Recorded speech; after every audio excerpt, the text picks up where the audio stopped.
Hi, I'm Dr. Dan Ratner, and here on Crushing Doubt, I often bring on people who have recovered or in the process of recovering. And today we have Logan, who is someone who I worked with directly, and he's had very good success, but he's also in the middle of the process. So let's hear from him on how he's doing. If you haven't already, click subscribe, ring the bell for notifications, and put your comments below. Logan, I want to welcome you. It has been a pleasure getting to work with you, and it's been quite a journey for you, and I know that. So I wanna have us share with the audience what it's been like. A lot of people come on here and they talk about how they've gotten better, and then other people come on and talk about the ways that they've struggled, and usually it's some mix of the two. So maybe you can take us through the basic struggle you were having, and then how you came upon me. Yeah. So I had done a lot of TMS work prior to finding you and going through the process, the consultations we had. I think we did 4 or 5 of them, but had low back pain, sciatica for about 3.5 years now. And it all started before I got engaged to my now wife. And things have, been a roller coaster up and down. I absolutely have had a lot of success with TMS work, but then there's also been some challenges. So now to the point where I'm maybe 80% better, but there's still plenty of new symptoms that pop up from time to time. So let's talk about you getting 80% better first. That's obviously the good news. It's that I know from experience what it is like to have these terrible pains and to think they're not going to get better and to go through. You've told me this, but for our viewers, could you share kind of the ups and downs that you had before you came to mind body work, and then let's talk about what in the mind body work got you 80% better? Yeah, so I think the way you approached it, from putting it all on a sheet and forgetting about it, as far as emotions go, that column, doubts, and articulating that was super helpful. I had so many questions probably by the time I came into you, even though I'd been doing some of this work. And then we talked about the power column and action and to-do steps, where I actually think the action steps probably got me in a little bit of trouble because I'm so hard on myself in general when it comes to doing things, and becoming obsessed with TMS work is one of my, areas I'm still working to improve on. And I'm trying to do my best to live my life and get the focus off fixing it, because we know that's not solving it. But the biggest doubt that probably has come up since we did our initial work and I got it all on paper was the doubt that, I had to do something in order to heal, which for me, that absolutely now I know isn't the case. But as we talked about recently, I think probably the 3 or 4 months since we did maybe our most recent session together, or the second session together, whatever it was, I think I absolutely realize now that power is the final piece of this. And I was confused with power. And I know you talk about how power is a big part of, the actual journey. And I think that me not relying on you as much and being able to do this and teach my brain exactly what's going on has been a big part of where I'm at today, which is more confidence that I know for 100% fact that I'll get through this at some point. But I can't be obsessed about trying to fix it every day either. I have to focus on my job and my family and living life again, which, I'm excited about. I'm just going to highlight something you said because I think it's really important for all the people out there who grapple with this. There's always something to highlight in whoever I'm talking with about their recovery. One thing I love about what you say about it is that you I know it's hard for you. You got to work at this, but you do manage to cut yourself some slack and recognize, hey, this is going to be a process with me. Yep. And one of the things I love about what you're saying is that you realize that, especially when we started talking about the power column, and this is why it's so important, that's all about your relationship with you. And if I'm the guru at every moment, even within your mind, that leaves you off by the wayside and not feeling powerful enough. And so for those of you who are watching, that's something Logan and I really kind of bared down on it was more after the initial consultations. We identified that, but then we had a session or two where we really talked about that.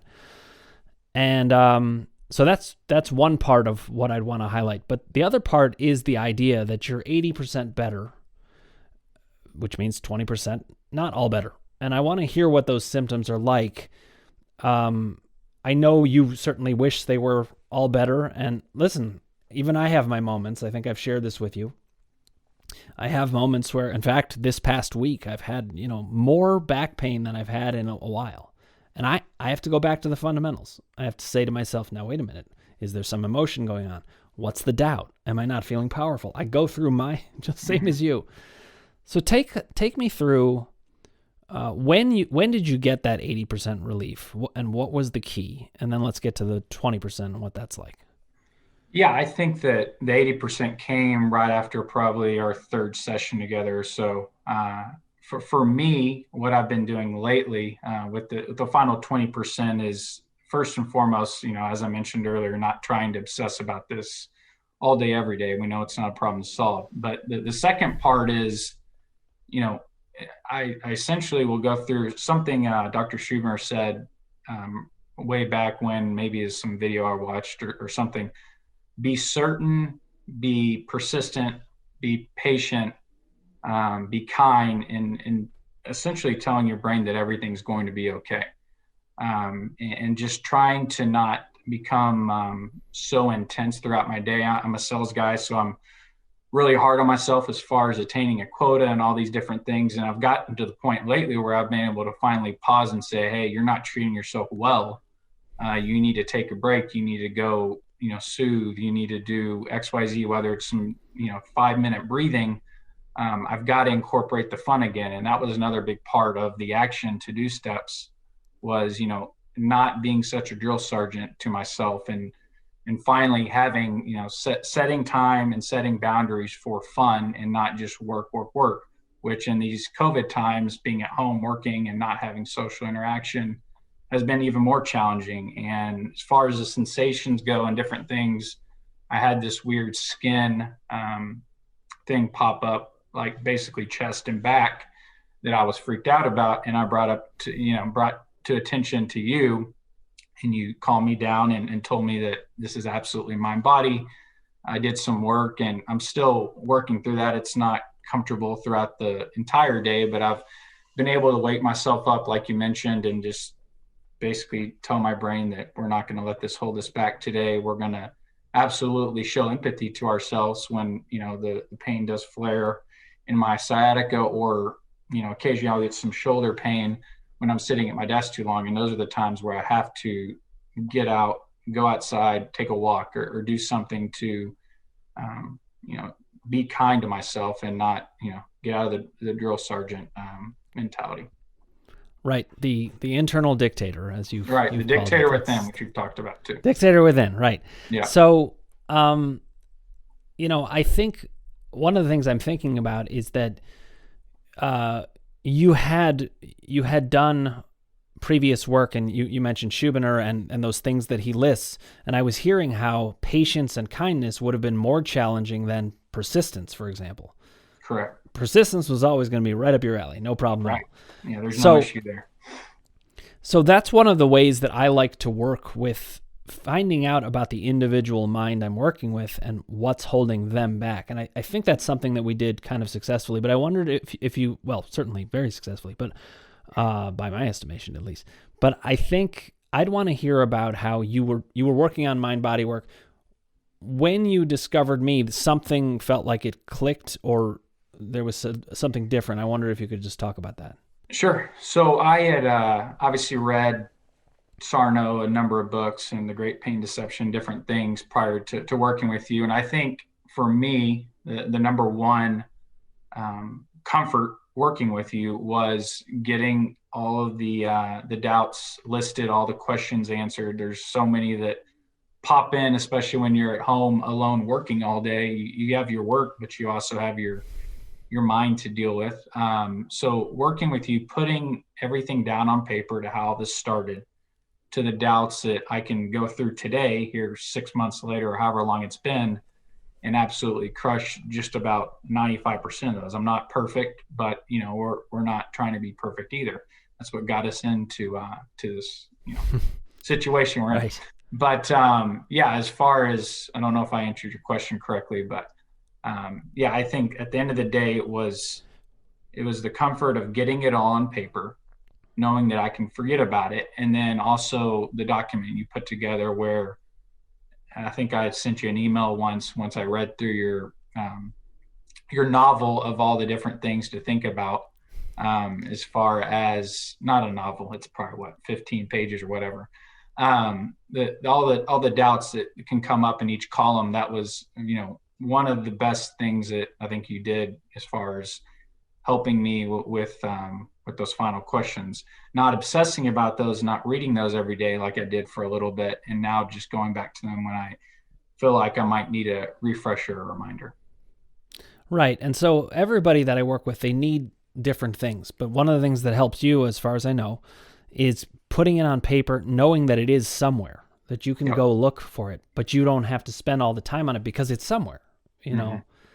And so I think that was very freeing. But the other thing that I'm hearing is that, and this was true for me, I needed those doubts articulated. I say this many, many times about crushing doubt as a term. It has a double meaning. It's not just about having no doubt. It's actually about bringing the doubt in. And there certainly was something relieving for me about that I didn't have to change my mind. and I think that was one thing that I tried to communicate to you, and I think got across well. There's nothing wrong with you. There's nothing wrong with your mind or how you work. It's part of the equation you're working with, though. So we have to get those questions answered. And it sounds like that brought the pain down significantly. And Yes. partly, I think, because it gives people the sense that, you know what, I can be okay. These questions can be answered to my satisfaction. Mm-hmm. But then we brought in power. And I know that hasn't been easy, but it has allowed you, I think, to shift your mindset, as opposed to, this guy's going to take away my pain, which hopefully I have certainly helped with quite a bit, but that you are going to have the power to do it. And even more so, that you could become more powerful in your overall life. And I think you've talked with me some about that. Can you share anything about that you've gotten, just about you in general and power? How has that evolved over time? I think for me, it's twofold. Number one, it's in my job, not being enslaved to work, not being enslaved to a manager or crazy expectations, and just doing the best I can every day. So that's one. And then also, I think having some conversations that I wouldn't have in the past, and bringing up, setting boundaries, but bringing up maybe something that would be out of my comfort zone previous. I think you and I, we've definitely had some conversations where, maybe I was too timid prior to working through the power stuff. And maybe I was wanting to repress that anger, or, that family member that pissed me off, or my parents' divorce. Those different things are really great avenues for me to become more powerful. And as I move forward in my life, and a baby on the way, there's going to be all new areas of power with being a dad. So I think that that's something that is actually probably the most exciting of all this work that you do, is becoming powerful and knowing that we don't have to be entrapped to these sensations anymore. It definitely is work to calm the stress response down, and teach the brain. But the further I go along this path, the easier it's getting for me. I can see that. And it's really exciting to see, and I'm happy for you. And it was very exciting to hear the news that you're having a kid. Very Thank you. exciting. And I think you're right. I think people don't often think about it this way, but that's trying on power. That's saying, I'm going to go ahead and I'm going to be the dad now. I certainly Right. felt that when I became a dad.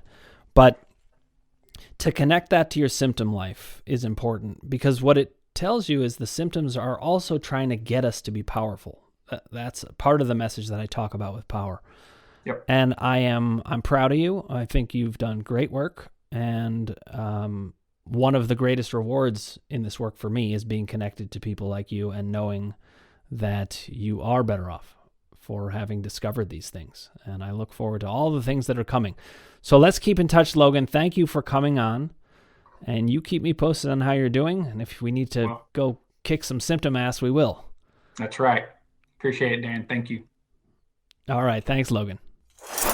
So Logan is a fascinating example of a lot of the things that I talk about that do make my work different from a lot of the mind-body practitioners. What he said, and that certainly struck me, but did in the work as well, is that the doubt work we did was the breakthrough that he needed. He had been working on mind-body issues, but he wasn't breaking through somehow, and there was something standing in the way. And he is one of those cases that was spending time trying to figure out the emotional life because that's where he was being pointed.